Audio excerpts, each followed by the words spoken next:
السلام علیکم ورحمۃ اللہ وبرکاتہ۔ امید کرتا ہوں تمام ناظرین خیریت سے ہوں گے۔ ہمارے یوٹیوب چینل میں خوش آمدید۔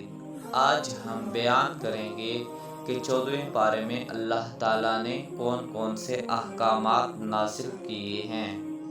14ویں پارے میں ایک سورۃ ہجر ہے اور ایک سورۃ نحل ہے۔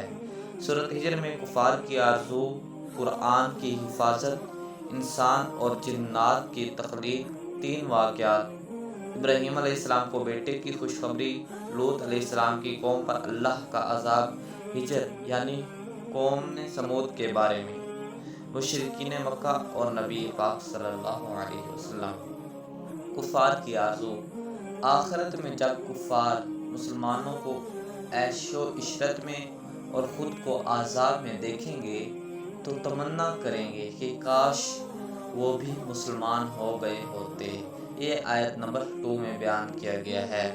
قرآن پاک کی حفاظت۔ اللہ تعالیٰ نے قیامت تک کے لیے قرآن کی حفاظت کا ذمہ لے رکھا ہے۔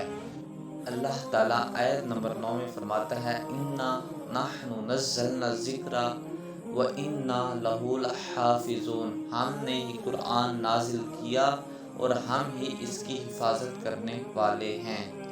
انسان اور جنات کی تخلیق۔ اللہ تعالیٰ آیت نمبر 26 اور 39 میں فرماتا ہے وَلَقَدْ خَلَقْنَا الْإِنسَانَ مِنْ صَلْصَالٍ مِنْ حَمَإٍ مَسْنُونٍ وَالْجَانَّ خَلَقْنَاهُ مِنْ قَبْلُ مِنْ نَارِ السَّمُومِ۔ اللہ تعالیٰ نے انسان کو کھنکھناتی ہوئی مٹی سے اور جنات کو بھڑکتی ہوئی آگ سے پیدا کیا۔ فرشتوں نے آدم کو سجدہ کیا، شیطان سجدہ نہ کرنے کے سبب مردود ہوا۔ اس نے قیامت تک انسانوں کو گمراہ کرنے کی قسم کھائی۔ 3 واقعات۔ ابراہیم علیہ السلام کو بیٹے کی خوشخبری۔ ابراہیم علیہ السلام کو فرشتوں نے آ کر بیٹے اسحاق کی خوشخبری سنائی۔ اس وقت ان کی اہلیہ سارہ بہت بوڑھی ہو چکی تھی۔ حقیقت میں یہ حاملہ ہونے کی عمر نہ تھی، اس لیے ابراہیم علیہ السلام کو بیٹے کی خوشخبری سن کر خوشی بھی ہوئی اور تعجب بھی، اور ان سے زیادہ تعجب تو ان کی بیوی سارہ کو ہوا۔ ان کا تذکرہ سورہ الذریات میں آیا ہے۔ فَأَقْبَلَتِ امْرَأَتُهُ فِي سَرَّةٍ فَصَكَّتْ وَجْهَهَا وَقَالَتْ عَجُوزٌ عَقِيمٌ۔ یہ سنتے ہی ابراہیم کی بیوی سارہ چلاتی ہوئی ان کے سامنے آئی اور اپنا چہرہ پیٹ لیا، کہنے لگی ایک تو میں بڑھیا، اس پر بانجھ۔ فرشتوں نے کہا ہم آپ کو سچی خوشخبری سنا رہے ہیں، آپ مایوس نہ ہوں۔ تو ابراہیم نے کہا وَمَن يَقْنَطُ مِن رَحْمَتِ رَبِّهِ إِلَّا الضَّالُّونَ۔ اللہ کی رحمت سے مایوس ہونا تو صرف گمراہوں کا کام ہے۔ یہ آیت نمبر 51 اور 56 سے بیان کیا گیا ہے۔ لوط علیہ السلام کی قوم پر اللہ کا عذاب۔ فرشتے ابراہیم علیہ السلام کو خوشخبری سنا کر لوط علیہ السلام کی خدمت میں حاضر ہوئے اور ان سے درخواست کی کہ آپ بیوی کے علاوہ اپنے گھر والوں اور تمام اہل ایمان کو ساتھ لے کر آج ہی رات کو اس بستی سے نکل جائیں، کیونکہ آپ کی بستی والے سرکشی میں اتنا آگے نکل گئے ہیں کہ اللہ تعالیٰ نے ان کے ناپاک وجود سے زمین کو پاک کرنے کا فیصلہ کر لیا ہے۔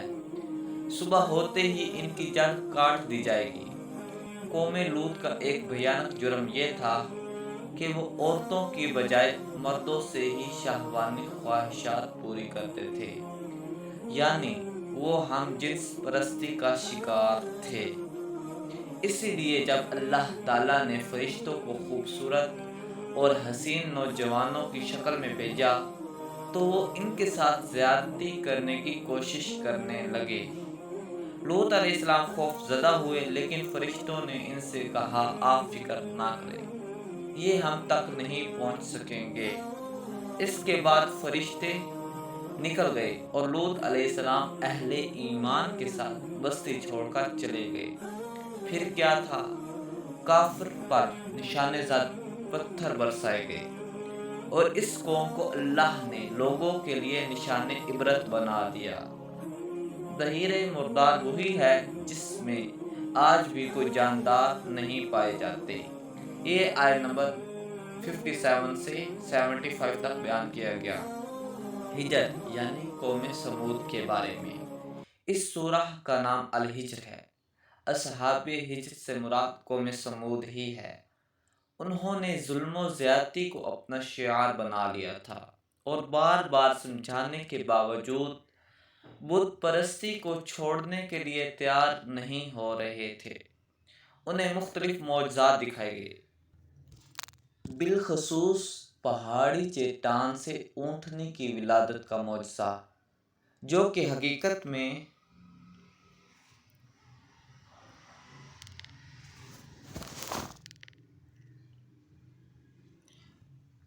کئی معجزوں کا مجموعہ تھا۔ اونٹنی کا چٹان سے نکلنا، نکلتے ہی اس کا حاملہ ہونا، اس کی جسامت کا غیر معمولی بڑا ہونا، بہت زیادہ دودھ دینا، لیکن ان کی قوم بڑی بدبخت نکلی۔ معجزے کی قدر کرنے کے بجائے الٹے اونٹنی کی دشمن ہو گئی۔ صالح علیہ السلام کے سمجھانے کے باوجود انہوں نے اس اونٹنی کو مار ڈالا۔ پھر کیا تھا؟ یہ ہجر والے عذاب کی لپٹ میں آ گئے۔ یہ آیت نمبر 84 سے 18 میں بیان کیا گیا ہے۔ مشرکین مکہ اور نبی پاک صلی اللہ علیہ وسلم۔ نبی پاک صلی اللہ علیہ وسلم کو تسلی دی گئی کہ آپ مشرکین مکہ کی باتوں سے پریشان نہ ہوں، بلکہ اپنے رب کی حمد و تسبیح بیان کرتے رہیں، سجدہ کرنے والوں میں شامل ہو جائیں، اور زندگی کی آخری سانس تک اپنے رب کی عبادت کرتے رہیں۔ یہ آیت نمبر 94 سے 99 تک بیان کیا گیا ہے۔ سورۃ النحل۔ اس میں توحید، رسالت، شہد کی مکھی، ابراہیم علیہ السلام کی تعریف اور چند اہم باتیں بیان کی گئی ہیں۔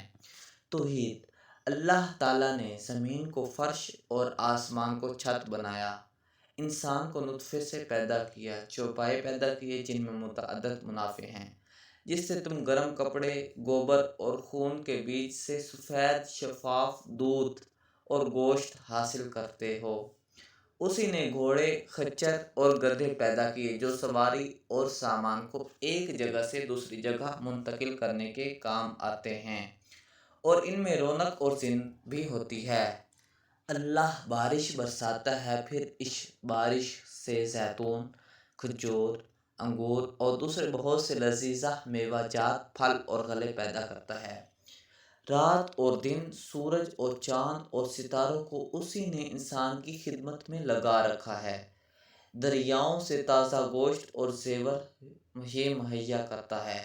سمندر میں جہاز اور کشتیاں اسی کے حکم سے رواں دواں ہیں۔ انسان کی موت اور زندگی اسی کے قبضے میں ہے۔ وہی بیٹوں اور پوتوں کے ذریعے انسانی نسل آگے بڑھاتا ہے۔ بچوں کا ماں کے پیٹ سے نکلنا، اس کی آنکھ، ناک، کان اور دیگر چیزوں، پرندوں کا آسمان میں اڑنا، گھر کو سکون، جنگ کے میدانوں میں جانوروں کی کھالوں کا گھر، تمام مخلوق کا سایہ، پہاڑوں کی گھپائیں، گرم، ٹھنڈی اور جنگوں میں محفوظ رکھنے والا لباس، یہ سب اللہ کی ہی کاریگری ہے۔ اگر اللہ کی نعمتوں کو شمار کرنا چاہیں تو شمار نہیں کر سکتے، لیکن انسان بے شمار انعامات اور احسانات پر شکر ادا کرنے کے بجائے اللہ تعالیٰ کے مقابل کھڑا ہونا چاہتا ہے۔ رسالت: رسول ہمیشہ انسان ہی ہوتے ہیں۔ اگر یقین نہ آئے تو انکار کرنے والے ذرا اپنے علماء سے پوچھ لیں کہ پہلے جو رسول آئے تھے کیا وہ انسان نہیں تھے؟ پھر نبی پاک صلی اللہ علیہ وسلم کو تسلی دی گئی ہے کہ آپ صبر کریں، کفار کی چالوں سے غمگین نہ ہوں اور دل میں تنگی محسوس نہ کریں۔ بے شک اللہ تقوی اختیار کرنے والوں اور بھلائی کرنے والوں کے ساتھ ہے۔ شہد کی مکھی، عربی میں شہد کی مکھی کو نحل کہتے ہیں، اسی وجہ سے سورت کا نام نحل رکھا گیا۔ شہد کی مکھی کا نظام بہت عجیب و غریب ہوتا ہے۔ یہ اللہ کے حکم سے پہاڑوں اور درختوں میں اپنا چھتا بناتی ہے، مختلف قسم کے پھلوں اور پھولوں کا رس چوستی ہے، پھر پیٹ سے شہد نکالتی ہے جس کے رنگ مختلف ہوتے ہیں، اور اس شہد میں اللہ نے انسانوں کی بیماریوں کے لیے شفا رکھی ہے۔ ابراہیم علیہ السلام کی تعریف۔ ابراہیم علیہ السلام پوری زندگی توحید پر ثابت قدم رہے۔ نبی پاک صلی اللہ علیہ وسلم کو ابراہیم علیہ السلام کی ملت کی پیروی کرنے کا حکم دیا گیا، کیونکہ ابراہیم علیہ السلام یہودی یا عیسائی نہ تھے، مشرک بھی نہ تھے، بلکہ مخلص مسلمان تھے، اللہ کے خاص بندے تھے، اللہ کی نعمتوں پر شکر ادا کرنے والے تھے، انہیں اللہ نے چن لیا تھا۔ وہ صراط مستقیم پر چلنے والے اور اسی کی طرف دعوت دینے والے تھے۔ دعوت کا طریقہ: دعوت دیتے ہوئے بڑے گھٹن مراحل سے گزرنا پڑتا ہے، کبھی کبھی غصہ اور جھنجھلاہٹ بھی ہوتی ہے، اس لیے قرآن میں بتایا گیا ہے ادعو الی سبیل ربک بالحکمت والموعظۃ الحسنہ وجادلہم باللتی ہی احسن۔ دعوت دو اللہ کے راستے کی طرف حکمت اور عمدہ نصیحت کے ساتھ، اور بحث کرو تو وہ طریقہ اختیار کرو جو سب سے بہتر ہو۔ چند اہم باتیں: اگر اللہ لوگوں کو ان کی زیادتی پر فوراً ہی پکڑ لیا کرے تو روئے زمین پر کوئی متنفس بھی نہ بچ پاتا، لیکن وہ سب کو ایک وقت مقرر تک مہلت دیتا ہے، پھر جب وہ وقت آ جاتا ہے تو اس سے کوئی ایک گھڑی بھر بھی آگے پیچھے نہیں ہو سکتا۔ ان اللہ یأمر بالعدل والاحسان وایتاء ذی القربی وینہی عن الفحشاء والمنکر والبغی یعظکم لعلکم تذکرون۔ اللہ عدل و انصاف، احسان اور صلہ رحمی کا حکم دیتا ہے، اور بدی، بے حیائی اور ظلم و زیادتی سے منع کرتا ہے۔ وہ تمہیں نصیحت کرتا ہے تاکہ تم سبق حاصل کرو۔ یہ آیت جمعہ کے دوسرے خطبے میں بالکل آخر میں اکثر پڑھی جاتی ہے۔ اسے عمر بن عبدالعزیز نے شروع کیا تھا۔ مرد ہو یا عورت، جو بھی ایمان والا نیک عمل کرے گا اسے ہم دنیا میں پاکیزہ زندگی بسر کرائیں گے، اور آخرت میں ایسے لوگوں کا اجر ان کے بہترین اعمال کے مطابق دیں گے۔ فَإِذَا قَرَأْتَ الْقُرْآنَ فَاسْتَعِذْ بِاللَّهِ مِنَ الشَّيْطَانِ الرَّجِيمِ۔ جب تم قرآن پڑھنے لگو تو پہلے اعوذ باللہ من الشیطان الرجیم پڑھ لیا کرو۔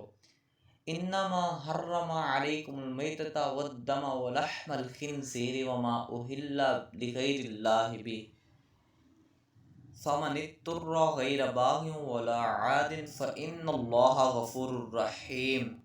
اللہ نے حرام قرار دیا ہے مردار خون اور سور کا گوشت، اور جس پر اللہ کے سوا کسی اور کا نام لیا گیا ہو، البتہ اگر کوئی شخص بھوک سے مجبور ہو کر ان چیزوں کو کھا لے اس طور سے کہ اس کے دل اللہ کی نافرمانی کا تصور نہ ہو اور نہ وہ حد سے آگے بڑھ جانے والا ہو، تو یقیناً اللہ معاف کرنے والا اور رحم فرمانے والا ہے۔